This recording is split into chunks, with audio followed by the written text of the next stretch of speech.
teenager needs about 9.25 hours a night. Of course, most teenagers get far less than that, especially in the Western countries. And is there a difference between 12-year-olds and 16-year-olds, or is that pretty much the whole sort of 10 to 20 range? Well, the key is puberty.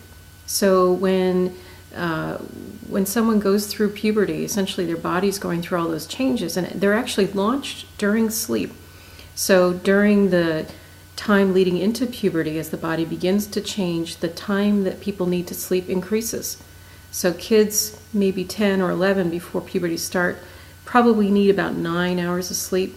But as you go through puberty, it actually increases a bit. But the need for sleep really doesn't decrease significantly until you get into your early 20s.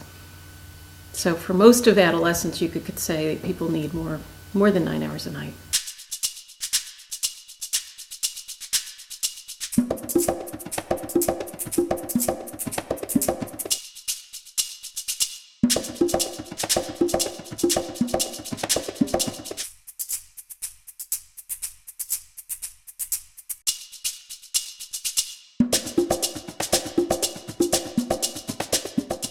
People who don't get enough sleep usually know that they don't feel as good as they normally would feel when they're rested.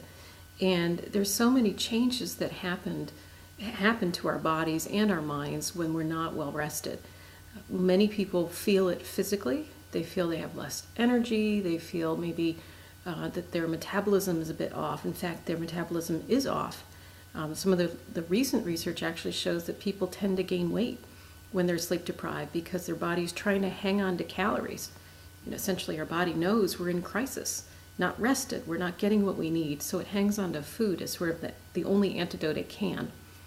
The other changes that come on with sleep deprivation, we're probably also familiar with, but tend to minimize, like you're not focusing as well, your memory is poor, it's hard to take in information, and it's literally harder to make new memories.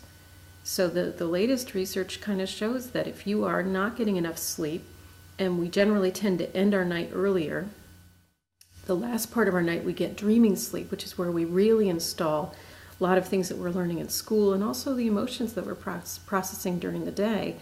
When we're shorting that night, that means we didn't finish taking care of what was on our plate yesterday.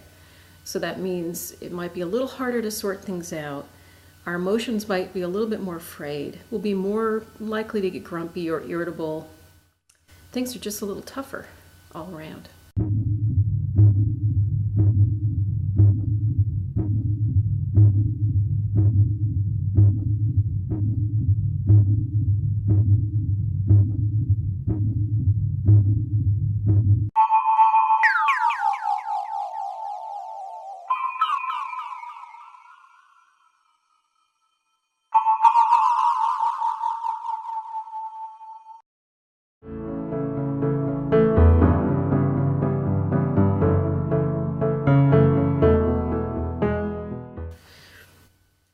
So when anyone's stuck in a vicious cycle, right, the key is trying to do something that disrupts the pattern.